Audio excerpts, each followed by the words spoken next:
नमस्कार किसान साथियों, जैविक खेती यूट्यूब चैनल पर आपका स्वागत है। और जो किसान साथी आज जो खेती कर रहे हैं और सभी किसान साथी अपने अपने हिसाब से खेती करते हैं, तो इस धरती माँ पे अपन खेती करते हैं। जो भी किसान करता हो, कोई भी युवक करता हो, तो आजकल क्या हो गया किसान साथियों की जो खेती है अपनी, तो कोई बच्चों को पढ़ा लिखा के विदेश भेज रहा है, कोई नौकरी पे भेज रहा है। और आज से 50 साल पहले क्या होता था किसान साथियों कि धरती उत्तम थी, अभी भी उत्तम ही है, मध्यम व्यापार है और निज नौकरी है। तो किसान साथियों, आपको मैं बताना चाहता हूँ कि कितनी आश्चर्य की बात है कि आज से 50 साल पहले, 40 साल पहले जो भी आदमी किसानी करता था, वो आज मतलब सब पे पैसा सबसे आगे हो गया है और अपनी धरती माँ और अपना स्वास्थ्य सबसे पीछे हो गया है। क्योंकि किसान साथियों, इस आधुनिक दुनिया में सबसे ज़्यादा चलता है पैसा। आज से 40-50 साल पहले क्या होता था किसान साथियों कि बाप खेती करता था, बेटा खेती करता था। और आज का युग क्या हो गया है कि मतलब 10 बीघे ज़मीन है, 20 बीघे ज़मीन है, तो किसी किसान को दे दी और लिस्ट पे दे दी उसको, और अपन कहीं दूसरी तरफ नौकरी करने चले गए या कुछ भी अपनी धरती माँ को छोड़ के अपन व्यापार करने चले गए। तो वो किसान साथी क्या करेगा कि धरती माँ में जहर घोलेगा, मतलब कि यूरिया डालेगा, डीएपी डालेगा, क्योंकि उसको आवश्यकता के अनुसार मेरे को तो उसको पैसे देना है खेत वाले को, फिर अपने को कमा के इस धरती माँ में अपने को खाना है।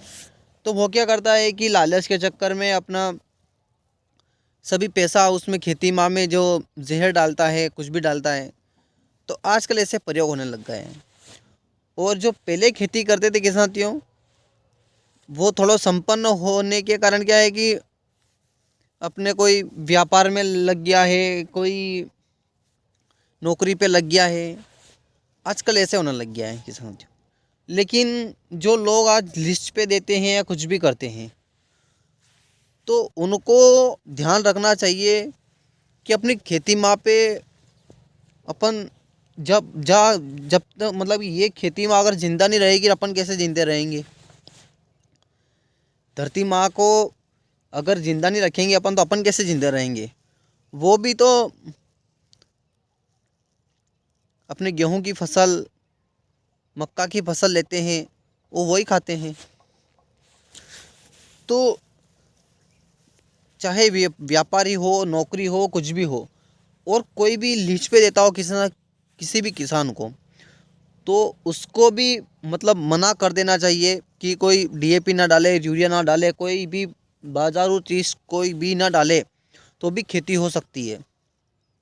अपने लालच के चक्कर में अपन इस धरती माँ को मार रहे हैं, खुद बीमारियाँ कर रहे हैं। वो फिर डॉक्टर को बता रहे हैं कि हमारी इतनी बीमारियाँ हो गई है, ये सही कर दो, वो सही कर दो। तो वो पैसा वहाँ बर्बाद हो रहा है, लेकिन इस धरती माँ में सुधारने में कोई नहीं लगा हुआ है, क्योंकि इसमें जहर डालना मतलब डालना है। मतलब प्राकृतिक खेती एक ऐसी है जो धरती माँ को स्वस्थ करो, अपन भी स्वस्थ रहें, और जो लोग शहर में रहते हैं वो भी स्वस्थ रहे। क्योंकि अगर धरती माँ जिंदा नहीं होगी तो सब क्या करेंगे, कुछ नहीं कर सकते कुछ भी। तो अगर धरती माँ को जिंदा रखना हो तो अपने को संकल्प बनाना पड़ेगा किसानियों। एक एक किसान को संकल्प बनाना पड़ेगा कि अपने को इस धरती माँ में पेस्टिसाइड बिल्कुल बंद कर देना है, बंद कर देना है, बिल्कुल ही बंद। आप 1 साल, 2 साल, 3 साल करके देखिए किसान साथियों, मैं विश्वास दिलाता हूँ कि आपकी उत्पादकता कम नहीं बढ़ेगी, कोई भी उत्पादकता कम नहीं बढ़ेगी। क्योंकि 2005, 6, 7 में देखता था कि 5-5, 6-6 कुंटल सोयाबीन निकलती थी। आज 1.5 कुंटल पे आ गया है साथियों, क्योंकि इसमें सूक्ष्म जीवाणु, केंचुए के, वो सारे अपनों ने क्या किया है, खरपतवार, मतलब खरपतवार को तो अपन केमिकल डाल के नष्ट करते हैं, उससे ये सबसे बड़ा जहर है, सबसे बड़ा। और जो डीएपी यूरिया डालते हैं ये भी सबसे बड़ा जहर है। और डीएपी यूरिया डालते हो इस फसल में आप, तो इसमें 5% या 4% ही यूज़ होता है, बाकी धरती में समा जाता है और भूजल को खराब करता है किसानियों को। समझिए किसानियों, समझिए। हर किसान को मेरी वीडियो भेजना और समझाना, क्योंकि किसानियों इस धरती माँ में एक सूक्ष्म जीवाणु और एक ऐसा अमृत है कि सबको पाल लेती है। लेकिन आप बाजारू कोई भी चीज़ ना डालें, क्योंकि मैं कोई चीज़ नहीं डालता हूँ, मेरे को 3 साल हो गए खेती करते करते। कोई उत्पादकता ना घटी तो थोड़ी बहुत घटती बढ़ती रहती है, तो उससे कोई फ़र्क नहीं पड़ता है किसानियों, क्योंकि अपनी माँ जिंदा है तो अपन जिंदा है। वीडियो देखने के लिए धन्यवाद। जय हिंद, जय भारत।